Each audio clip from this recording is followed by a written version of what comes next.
Russia's strategic planning for its war with Ukraine was based on some optimistic predictions that Kyiv would fall in around 3 days and that its leaders would flee to the west, that Ukrainians would embrace the invaders, greeting them with bread and salt as liberators, and ultimately Putin believed that his system of government could be imposed upon Ukraine, a criminal kleptocracy based on a power vertical, rigged elections and courts, elimination of civil society, massive corruption, and enforced by riot police, informers, and secret police coercion.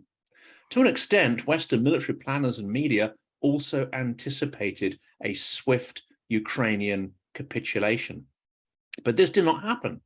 Tech and communications have been crucial so far in giving the Ukrainians an advantage, despite their numerical inferiority in men and equipment compared to the Russians. Today, I'm speaking with Chris Windley about the unfolding conflict, Ukraine's emergence as a tech power and innovator, and of course, the hot topic of logistics and grain transportation. Welcome to Silicon Curtain. We aim to cover a range of issues around online propaganda and digital disinformation. If you enjoy the material we create, then please like and subscribe to help boost the popularity of our videos on YouTube, and share our channel with your network. Chris Windley is a cybersecurity expert and chairman and CEO of the Cybersecurity Association. He is an educator and evangelist for cybersecurity and is well connected within the industry across the UK and globally. He is also an active supporter of UK and US veterans. Over a long and highly entrepreneurial career, Chris has helped build up and exit many tech companies. He's an innovator, author, leader, and mentor, as well as being a highly successful yachtsman. Chris pioneered the development of fibre optic networks in the UK, but also trained in the Royal Naval Engineering College, gaining a BSc in computer science, communications, and electronics, and as a naval officer of many years, can be described as something of a Cold War warrior. Chris, welcome. Thank you, Jonathan. That was a lovely intro. Thank you very much, my friend. Excellent. And do you mind that description of you as a Cold War warrior? It does seem I in the 90s. I don't. I'm proud of it, Jonathan. I mean, in the 90s, that view of Russia as a Cold War adversary and a threat really fell out of fashion, didn't it? But now that has returned with a vengeance, really, in the last couple of years. Yeah, I think that's true. You know, I mean, you know, obviously, well, not obviously, but I was in the Navy late 70s and 80s. So, you know, prior to the wall coming down in Russia and all of that, I was like, I remember vividly being in the Hermes in 79 when the Russians went into Afghanistan, and and we were floating around the Eastern Mediterranean and sat in the Turkish Straits and that, loaded up with the Royal Marines and goodness knows what else, ready to go into Afghanistan, which obviously, if you remember that, we didn't at the time, right? But us and the Americans were on standby, like, to go in, and so, and aside from that, basically, when I was in the Navy, we were always, well, I would say we were always, or they were always shadowing us. Right, that was if we were doing an exercise, if you like, or we were sailing from this place to this place and that, there'd always be like a Russian ship somewhere, just on the horizon type of thing. Yeah. And they do it with planes as well, don't they? So their planes are constantly probing our airspace. Yeah, absolutely. And actually that, the probing is the word. They like to play little games, if you like, which were sometimes very dangerous little games. I guess that's when, because obviously we've never fought them, in a modern war, so that was like basically the only way that we could like get to know them, basically. I think actually, obviously sometimes since I've been in the Navy, but I think we sort of made a pretty fair assessment, at the time of, okay, they were no pushover, but they weren't, they weren't very good at some things, Yeah. which obviously has, I think, come to the fore now, And I think we learned a lot, haven't we, from training Ukrainians, especially since 2014. There's been a huge amount of British and American military training support provided. And I think at that point, when on the ground, you start to realize how they've been trained and how they've been trained to use their equipment. And of course, they had the very Russian kind of vertical style, didn't they? With the sort of commands coming down from the top, very little distributed decision making further down. And I'm not an expert on this, but I have heard from my other speakers that one of the principal things we've done is not just train them on weaponry, but train them to have much more of that, responsibility taking and thinking further down the command chain. Well, very much so, Jonathan. And this is, I think you and I are both on the same page, when we sort of say, okay, in fairness, we didn't know that much about Ukraine, if you like, until sort of, recently. I mean, obviously for me back then, they were just Russian, the Black Sea, and Ukraine and all the rest of it, that was all Russian, right? So I came out of the Navy and basically for ages, to me, they were just Russian, they're, okay, obviously, like, was it 1991 or two, they separated, if you like. But I wasn't very focused on things then, because I was, as you said earlier, like basically building my IT companies and stuff like that, but that, if somebody had said to me Ukraine, I'd have basically gone, yeah, they're Russian, And that's actually, ironically, that's how a lot of disciplines saw it. It's only with the current war that, like, academia is starting to reassess Ukraine as an independent player, an independent culture. Everything was seen through the lens of Moscow. And I think Moscow put a lot of effort into making sure that was the case. And to an extent, we fell for that. We fell for the colonists' point of view. Yeah, absolutely. And so, I mean, everybody wouldn't do this, but I think you and I have, that it basically, the February invasion caused me to go away and do a lot of research and rethinking about, who is Ukraine, right? And something like triggered me off, Jonathan, which I don't know whether this got to you, right? But when the Russians invaded in February, right? And of course, just to say, and not to go off on a sidetrack here, right? But as Ukrainians will tell you very often, excuse me, this war's been going on since 2014, right? Exactly. Yeah. It's just, for them, it's just like one long continuation of the war that started in 2014, right? But okay, but leaving that aside for a minute, I was watching the telly or a YouTube or something like that, and Sean Penn, the actor, he, I think at the time of the invasion, he was filming, and people sort of said to him, "Oh, what do you think about this, Sean?" And he said, and he only had one response, right? He said, "I've only got one suggestion for you, and that's to go and watch Winter on Fire." Do you know that documentary? I haven't seen that one, no. Okay, well, so that's the documentary about Maidan, basically. Yeah. Right. It's, I mean, if you haven't seen it, Jonathan, it's really worth watching, right? For me, what it did, right? Because I mean, to cut a long story short, right? Obviously, the Maidan, protest built into something like crazy. They basically built a castle, on the Maidan Square, and they were like, there were like tires on fire, there were massive barricades, and of course they were being shot at, Mm. and they were unarmed, right? And they stayed unarmed. I frankly don't know how the protesters stayed unarmed, because I mean there were lots of people being killed, and there was basically no retaliation from the protesters.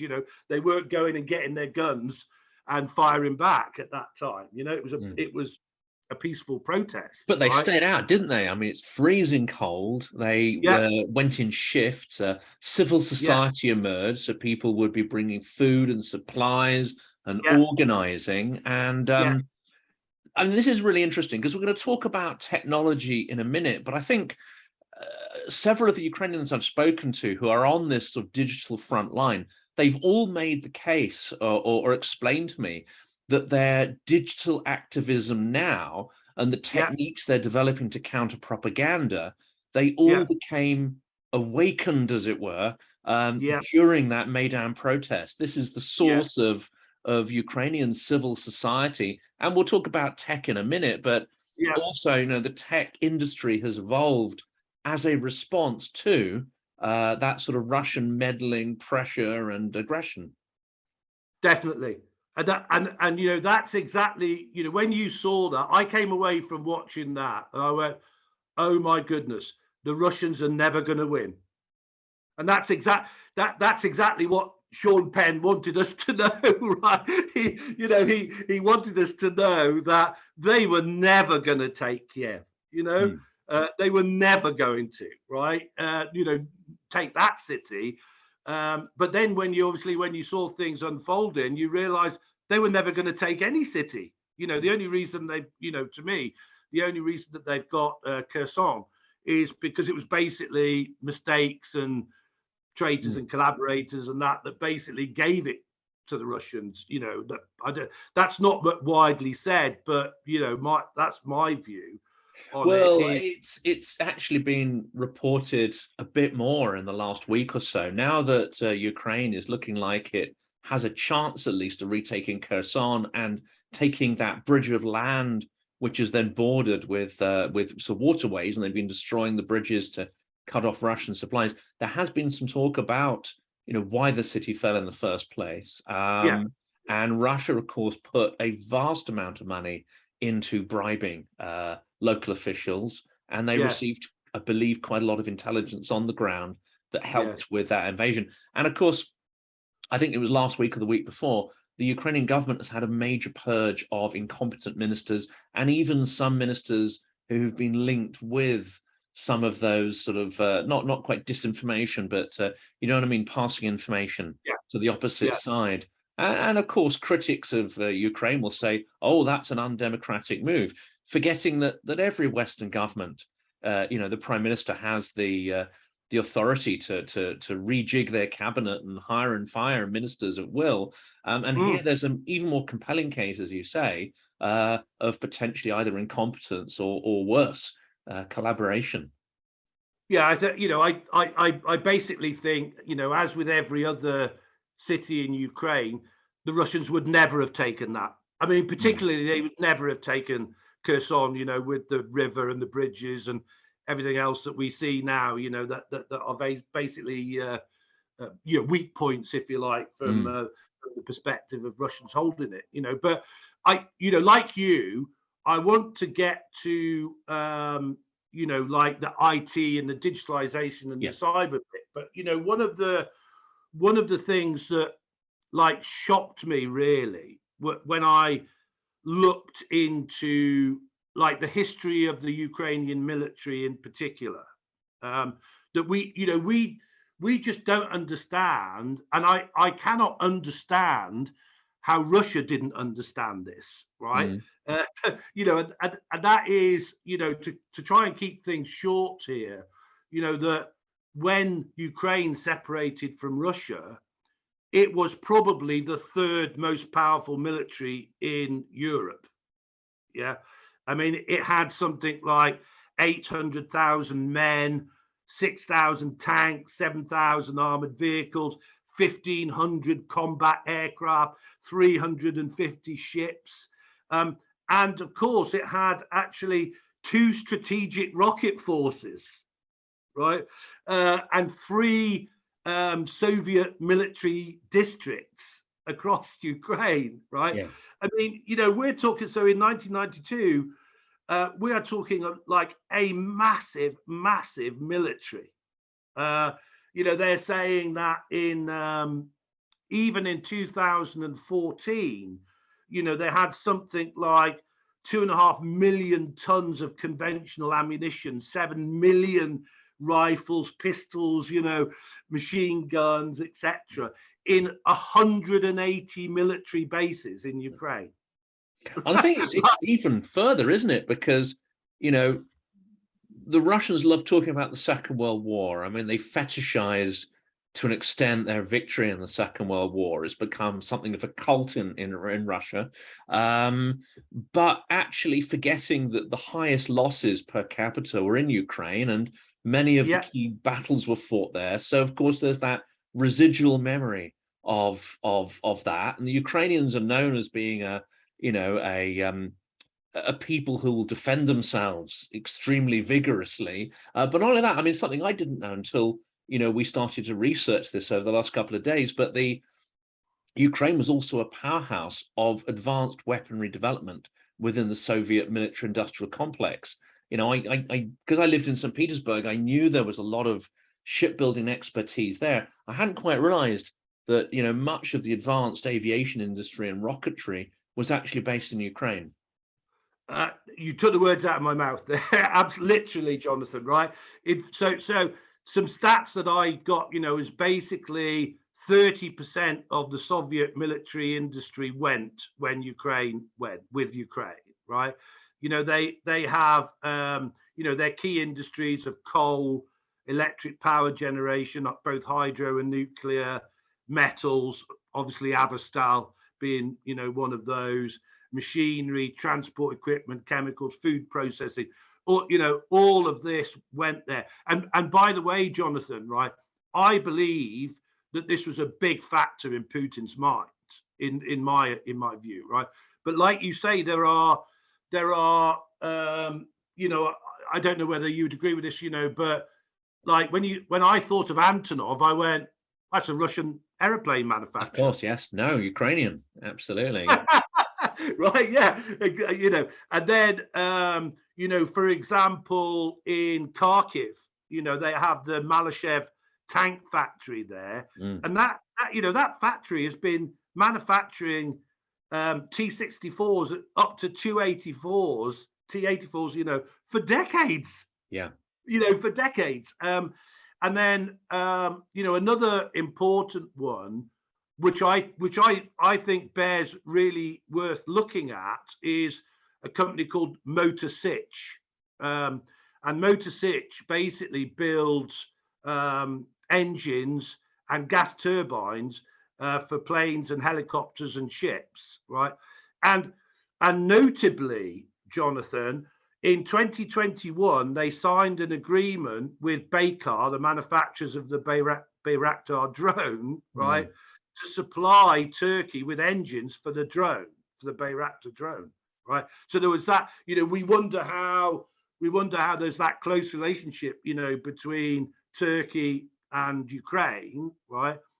Well, it's there. It's there definitely as a start. And there was something that happened in 2021, which I think is a big factor, and that is that basically the Chinese were stopped taking over Motor Sich. And so, to me, it's no mistake, it's not a coincidence that Putin went to China just before this invasion, right? Because the Chinese, I think, were really upset that they had basically been blocked out of Motor Sich, right? So they were unhappy with the Ukrainians, right? And obviously Putin was, unhappy with the Ukrainians as well. Because that's been labelled just face saving, hasn't it? I mean, whenever it's mentioned in the media, it's like Putin went and asked their permission to save face and not spoil the Olympics. but these strategic considerations are not really mentioned at all. That's right. That's right. And I, you know, to me, like only today, I posted it on LinkedIn, by the way. You know, they were talking about a secret underground submarine base in Crimea, Mm. which was enormous, Jonathan, enormous, right? Under Ukrainians, when it was, you know, finally, you know, was not secret, if you like. It was opened as a museum, right? I don't know, you know, then I don't know what happened when the Russians invaded Crimea, Mm.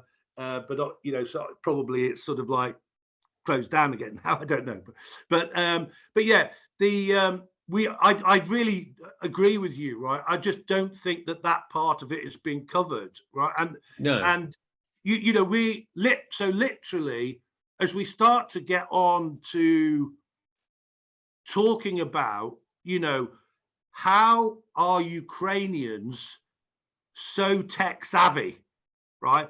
Well, like for me, you know, they literally have rocket scientists there. Mm. Over decades, You over know, decades, yeah. yeah, Yeah. it's you know, it's no surprise that they can build like Neptune cruise missiles that can take out Russian ships, right? Yeah. You know, because they know like pretty well everything there is to know about missile manufacture and operation. And You they've know, got their own drone manufacturing, I believe. So they've produced a low cost version of the Bayraktar, which I think is a yeah, tenth of the price, and which can be yeah, manufactured in absolutely huge volumes.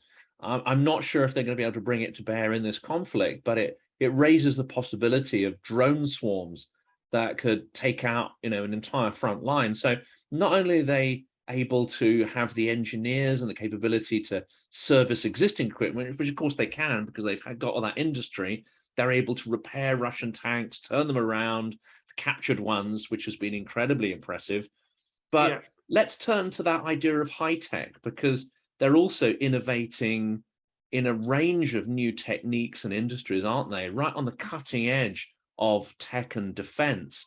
And now, what do you think? I mean, it's not just because they have the heritage. I mean, they're forced to do this to survive, aren't they? This is yeah. survival of the fittest. Yeah, but you see, I think what's interesting. I was looking at a map the other day, right, of where they've got high-speed fibre connectivity, right, and which again has been only been built up, you know, over recent years.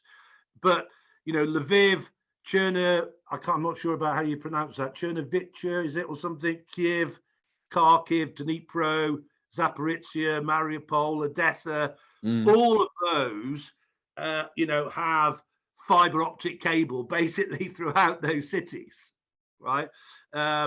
And in, you know, certainly since Zelensky has been in, and so certainly between like 2018 to 22 or something like that, right? There's been a very big government digitization Mm. program going on. I mean, you see, I don't know if you've seen it, Johnson, but you see some things coming out which are basically, you know, like online websites that are run by the Ukrainian government effectively, right? There are.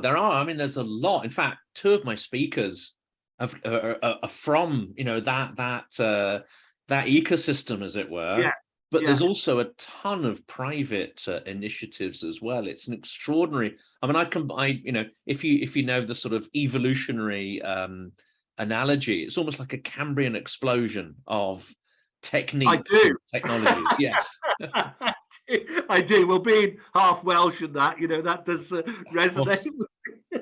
That does resonate with me. And actually, that is exactly right, Jonathan. You know, you see a similar thing in Wales. You see a similar thing in Scotland. You see a similar thing in Ireland.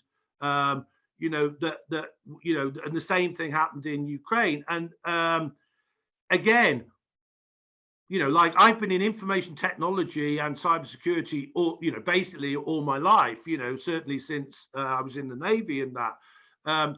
I did not realize how widely utilized Ukrainian developers were, Mm. particularly by the US.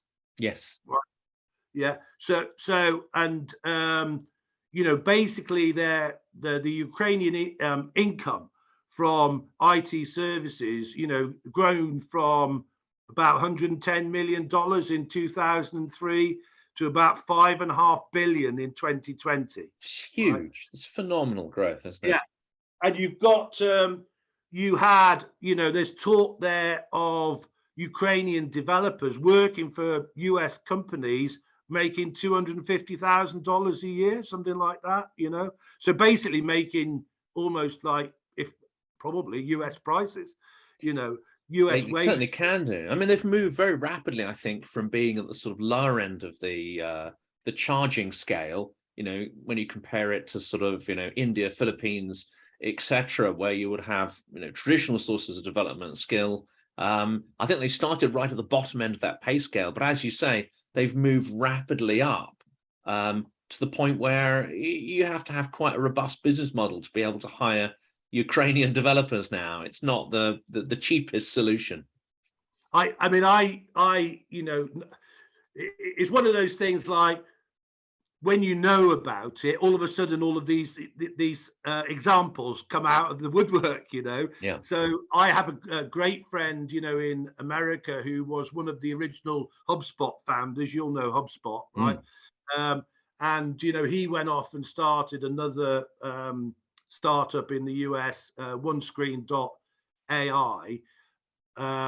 And he has certainly used Ukrainian developers amongst his developers. So they're basically actually, I was saying this to some Americans I know the other day, Jonathan, right? I said, do you realize that this American startup or unicorn, this one, all actually started by Ukrainians? This is exactly right. I mean, in my industry, which is search engine optimization and paid media, we've used a number of the leading tools for a number of years. I mean, one of them is originally Russian. I won't name it for fear of being sued. But it's surprising how many tools you used for years, and then you discover that are actually Ukrainian companies. Exactly. Very innovative business models as well. Exactly. Now, like, as I say, I know we want to get to sort of like the cyber, if you like, and the information stuff, but I think one thing that's just like, again, worth thinking about here is the thing I could never quite get again, it was another calculation that I did, right? I went, okay, the Russians have invaded Ukraine with like about 200,000 men. Yeah. Ukraine is 44 million population. They used to have nearly 1 million army, military. Sorry, yeah. They used to have, nearly 1 million military, right? What could they get to, and how quickly? And I'm like, back at the start, when I'm watching the Sean Penn thing, I'm going, I reckon they could get to 1 million pretty quickly. And of course, it's about training as well, isn't it? Because a lot of the Russian troops are being conscripted. They're called kontraktniki. They have minimal training. If they're lucky, they might get a few weeks training. Most of them will have training that numbers days. They won't all necessarily have guns. It's like we're going back to the First World War here, where you have to stand in a trench behind someone who's got a gun waiting for them to be hit so you can pick their weapon up. I mean, that's actually, I've seen a report that that's actually happening on the front. Many of them are from the provinces, so already have poor educational backgrounds. I mean, it's no reflection of their individual intelligence, but they are certainly deprived from the point of view of investment having gone into those areas, with almost no military experience at all, or none in many cases. And as you say earlier, Ukraine's been at war since 2014. And actually hundreds of thousands of Ukrainians have been volunteering, signing up, doing periods of time on the front line, or performing civil society roles where they will, help provide food supplies, and having to organize themselves and they've been doing that for 8 years. So did Russia Yeah, not think? Did Russia not think that they've actually created this situation where Ukrainians were ready for something like this? exactly. And actually, they, just giving it a cyber spin here, right? So I'll basically say on numbers, Jonathan, right? I think they will and can get to 2 million fairly easily with training, needing arming, and all the rest of it, right?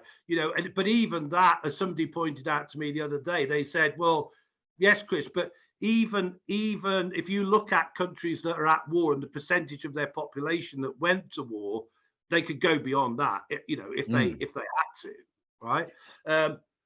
Yeah, but one of the interesting things as well from a cybersecurity perspective is that they have had like signals and cybersecurity troops certainly since 2014, right? And they've had a national cybersecurity coordination center since around 2016, and that national cybersecurity center has been working with NATO countries cybersecurity centers. This is public knowledge, right? That they have, that the SSU have cooperated with the US, Romania, other NATO countries, and that, right? And I haven't managed to get wade through it yet, but I found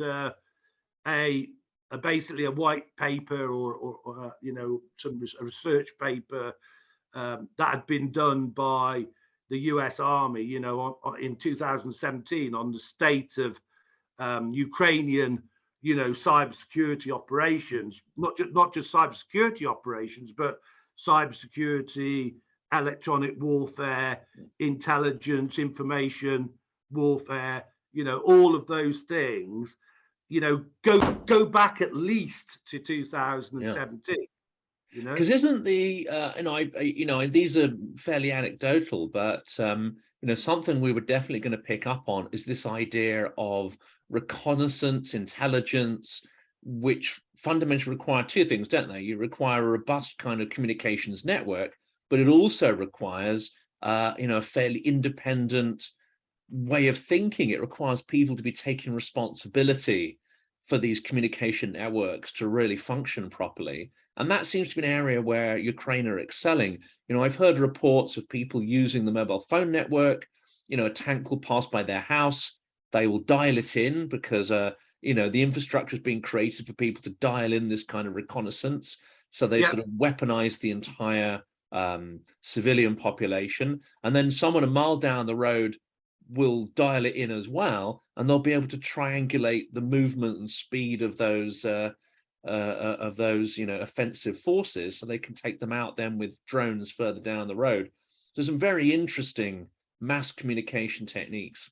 That's absolutely right, and let me just I think that's interesting, and let's put a little bit more meat on that, if you like, right? So, like, if you look into types of warfare, right? Let's leave aside, if you like, for the minute, biological, chemical, and nuclear, right? Let's leave aside those. Let's leave aside those for the minute, right? And then let's keep in mind, for example, ground warfare, aerial warfare, asymmetric warfare, which is being talked about a lot, guerrilla warfare, space warfare, naval warfare, as you said, network-centric communications, infrastructure warfare, information warfare, intelligence warfare, right? Now, I think the project that you were thinking about, right, is a fascinating project called, I'm not sure if they say GIS-ARTA or GIS-ARTA, GIS-ARTA, right, which they call the Uber of artillery. Mm-hmm. Right. And as you quite rightly say, right, basically what happens is they identify a target, right, and then they offer up that target to various assets, artillery, rocket, drone, etc., right? so you think about that and you think, oh my goodness, well, okay, so that is using, there's artillery in there. It's definitely like asymmetric. There's satellites in there and GPS. There's network infrastructure in there. There's intelligence in there. And by the way, that GIS or GIS-ARTA application is co-developed with the UK. Interesting. Right?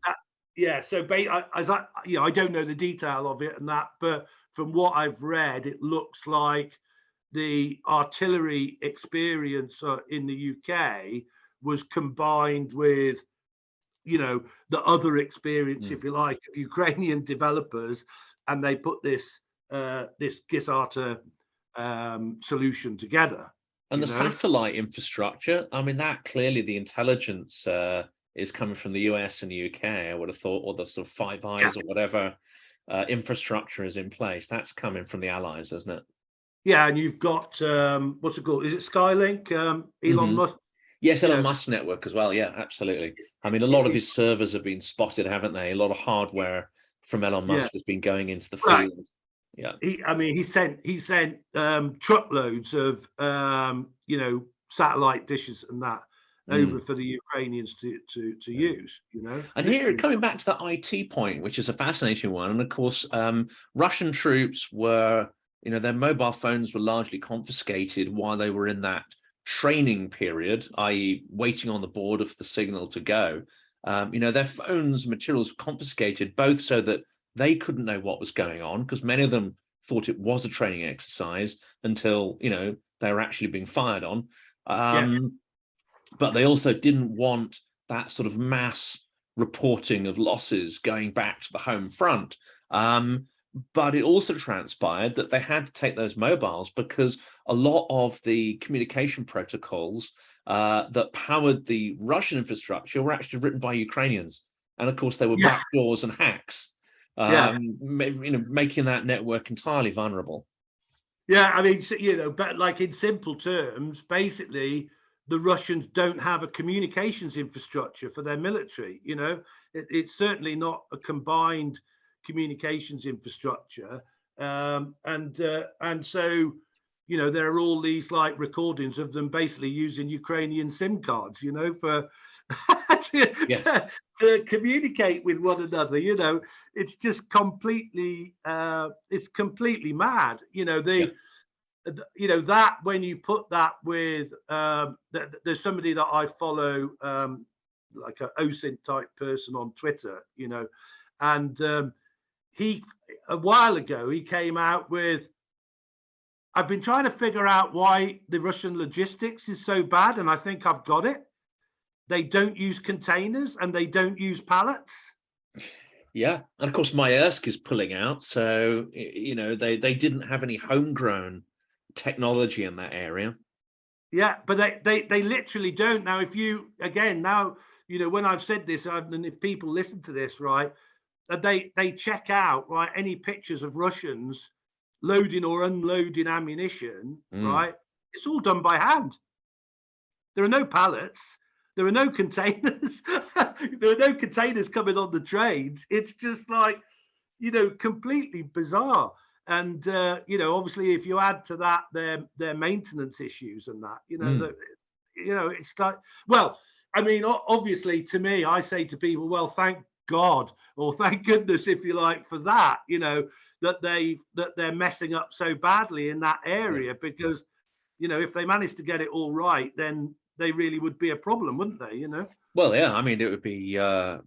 My belief is Moldova would have fallen if they'd taken that southern coastline. Moldova would be in a terrible state now.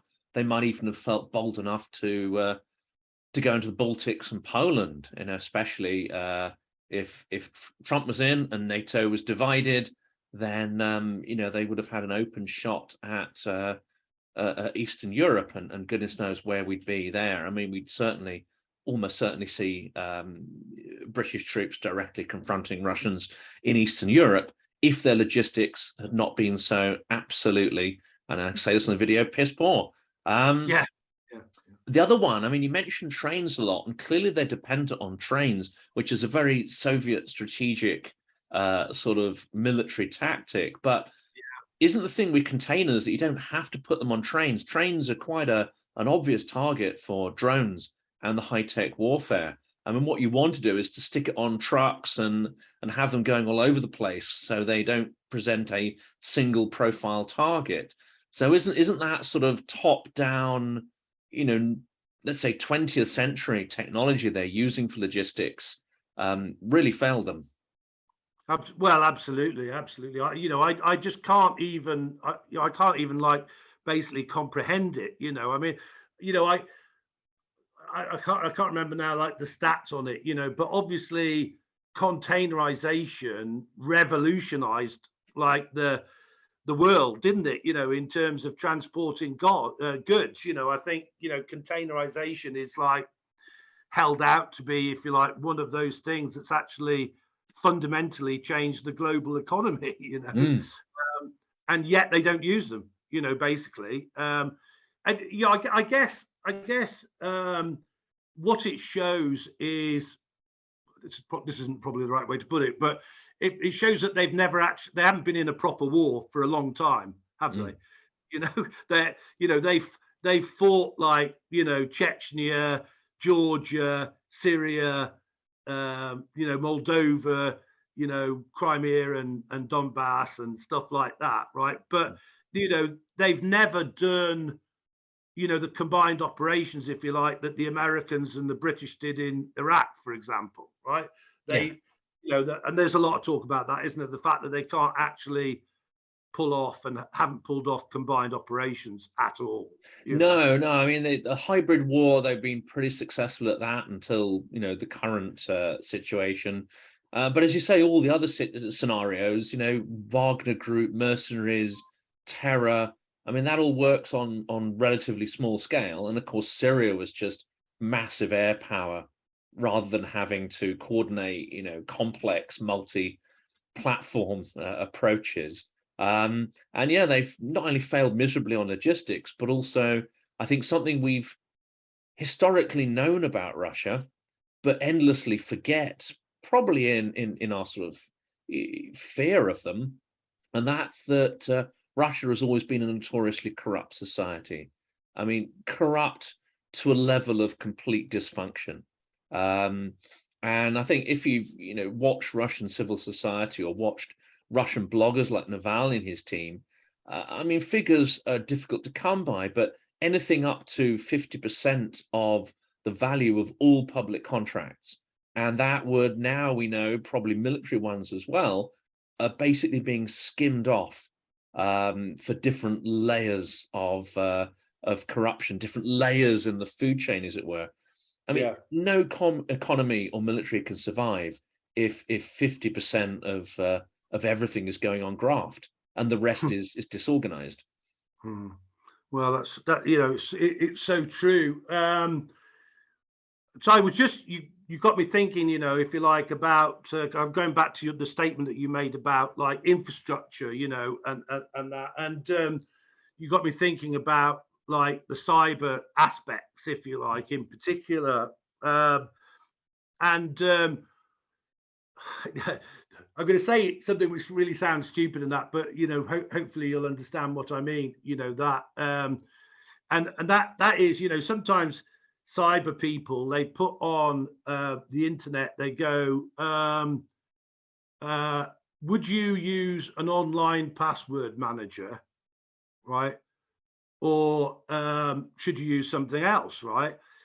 And I like go, well, my passwords are, I probably shouldn't say this actually, but Probably not.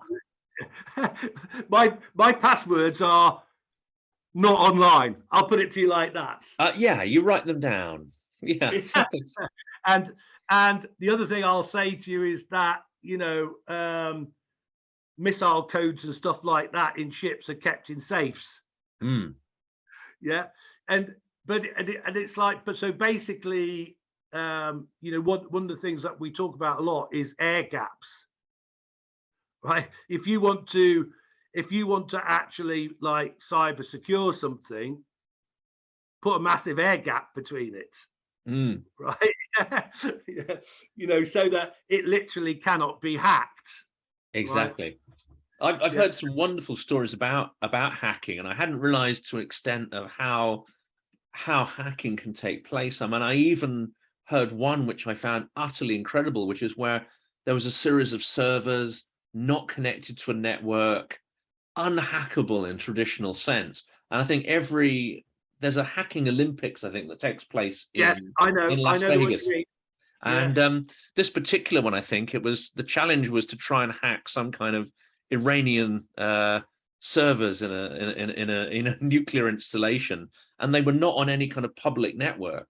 So how do you go about it? Well, I think they figured out that the lights were controlled by a network that was on a public access point that could be hacked, and that the servers that were not on a public network, for some reason, had a light sensitive diodes or some kind of light sensitive receptors.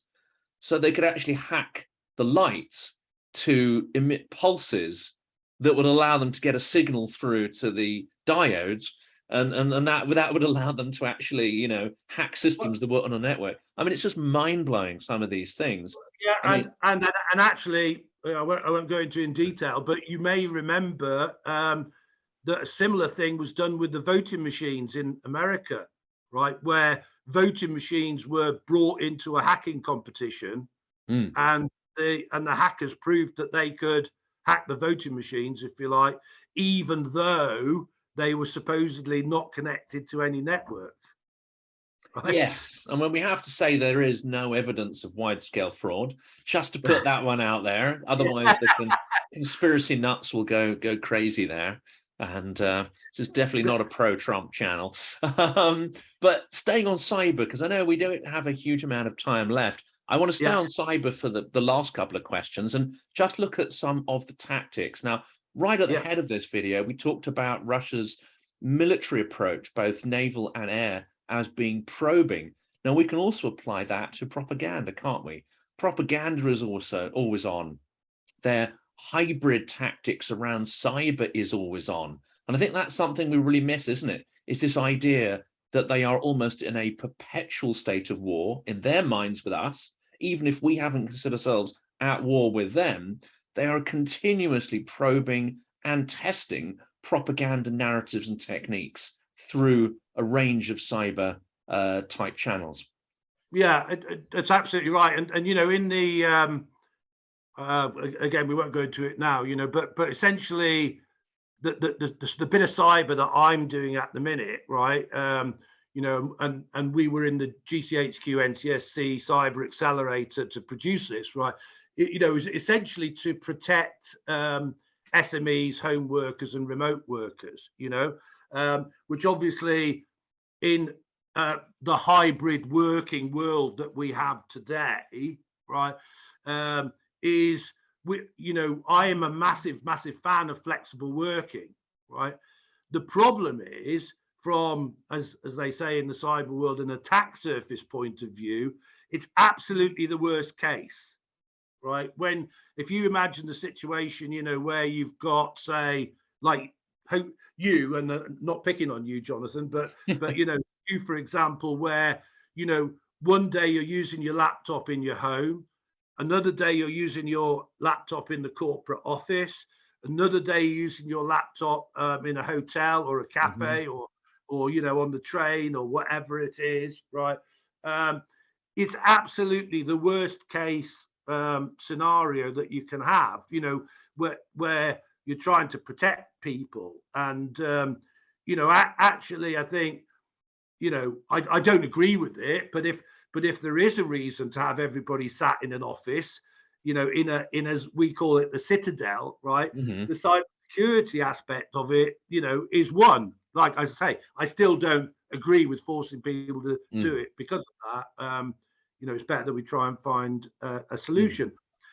Or have everything in the cloud, where you can disassociate your individual machines from a network, so they don't physically plug in. But I guess there's so many vulnerabilities, aren't there? I mean, that kind of gets me quite neatly onto the next question, really, which again is on the cyber topic. When it comes to this hybrid warfare, There's an interesting kind of fuzzy line, isn't there, especially on the Russian side, between governmental and so-called unofficial competence.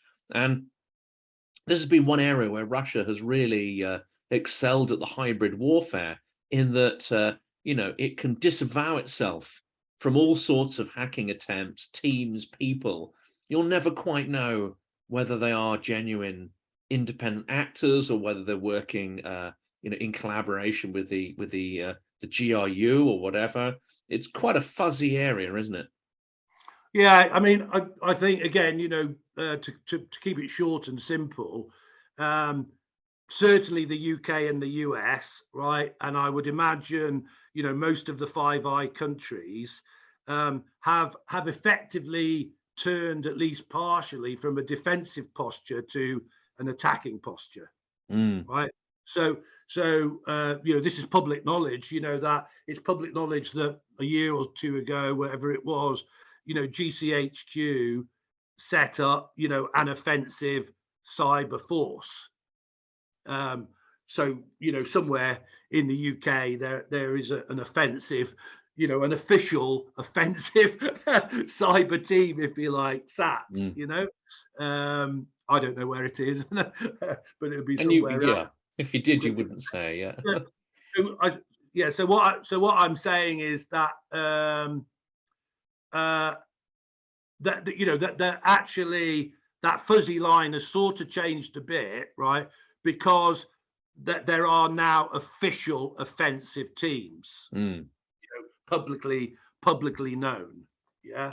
But how prepared are we? I mean, pardon? that's only just sort of started, really, as you say, in the last couple of years. Ukraine has experience going back to 2014. So do you think there's a lot that the UK cyber effort could learn from the Ukrainians? Absolutely. I think, Jonathan, that I believe that across the board, Ukraine has built up, whatever you want to call it, intellectual property, leadership in a number of areas, and cybersecurity is certainly one of them. They are here we may be defending and attacking, if you like, but we're not actually at war, are we? They are at war, right? So I hope you managed to speak to somebody in cyber from Ukraine and that, and they can tell you where they're at. But we can guess, Jonathan, that it is active, active and focused, defending and attacking, if you like. Absolutely. And of course, as you mentioned earlier, they've developed a lot of private capability, but they also have a Ministry of Digital Transformation. And actually the head of that is the Deputy Prime Minister of Ukraine. So they've put that right at the head of government. It has huge traction. I won't say it has huge resources, because obviously their economy is under a lot of strain, but they are putting a lot of emphasis on that capability. Well, definitely, and again, I think that is, a major, what is the word? A major pioneering thing that they've done, it with a major differentiator going forward. That effectively they've had a blank sheet, haven't they, to structure for, like modern warfare, effectively, haven't they? Absolutely. It's as a matter of survival. I think all the Ukrainians I've spoken to, they're proud of what they've achieved, but all of them were at pains to point out. And this reminds me a lot about the, when you hear these newsreels from the Second World War of the British sort of being quite understated and just saying, well, it's a job and we have to do it. It's not a nice job. And as a democracy, you don't volunteer necessarily to go for war. You're not an aggressive country. And I think Ukrainians are like that. All of them have said that they're proud of their cyber capabilities and their digital capabilities, but they've been forced to do it to survive. Well, it's like we were forced to crack Enigma, weren't we? I mean, we basically had to crack Enigma in the Second World War, in order to, for a lot of other things to happen, for us to be able to, win the maritime war, for amongst other things and that. And of course, we put a lot of emphasis on life, on the individual, the value of the individual. And I mean, this is probably a good last question to ask here. Cyber is a life-saving technology, isn't it? Because if you develop these advanced techniques and all the stuff we talked about, drones and capability, they're expensive, but they come out of a culture that values the individual. The individual's experience and matters, not just economically, but society. And it strikes me that this capability that Ukraine is developing is because they are democratic. It's because they do have a mindset of taking individual responsibility and valuing all the people in their society. And that's in stark contrast to Russia, isn't it? Where essentially people, soldiers they're a physical asset, they're a commodity. And it almost get the sense that Russian leaders are prepared to sacrifice them. They're not individuals and they have no value as individuals. Does that also go to explain perhaps why you've got this imbalance of advanced digital capability in Ukraine and Russia not really bothering? Because, why bother when you can just sort of throw another log on the fire, as Zelensky put it? Well, I'm reminded by something that Julia Yoffe, is that how you pronounce her name? Julia, Yoffe, basically said, it's a mistake to assume that the Russians have got everything figured out. They've got this like objective, and they've got a careful plan, if you like, as to how they get to that objective. They're, according to her anyway, Jonathan, you may know better, but that they're probably, half the time they're just shooting from the hip to see what winging it. Exactly. But I wanted to just I was reading something the other day by a guy that I follow who's a professor of cryptography, Professor Bill Buchanan, and I'll send you a link after this. And he produced a fantastic diagram, to sort of explain, why people do cyber attacks. Yeah, right. And who does them and how they do them and why they do them and stuff like that, and it's like really interesting when you get to the end bit and he says, well, what actually are the objectives of this, right? Well, the objectives are to challenge status, the objectives are for political or financial gain. The objectives are to damage and to destroy, right? Those are the objectives. And then I won't, bore you. Well, I can if you want, but I won't go through the whole thing, but basically, or the achievement of those objectives starts with some type of threat, military, spies, terrorists, hackers, criminals, vandals, corporate raiders, who then, go through a whole process in order to achieve those objectives, right? I hope that the Ukrainians have got their objectives clear in their head, from a cybersecurity, information warfare, electronic warfare perspective. And I think they have, you can't help but be impressed with the way that they've reacted, can you? Absolutely. And I think this comes down to something very, very basic that I think history tells us, and that is that in democracies, they're going to make a lot of mistakes along the way. But broadly speaking, as you say, those techniques like cyber, broadly speaking, are going to be done based on decisions that are collective, that are in the interests of the majority of people and not just a tiny, tiny minority. I know some people will argue with that, but broadly speaking, democracies do act in the interests of as many people as possible. Otherwise, governments fall. In Russia, that's not the case. So their entire cyber objective, the strategies you've talked about, are usually based on the greed, the whims, the caprices, and even the paranoia of a small number of people. or in the case of Russia, one person to an extent.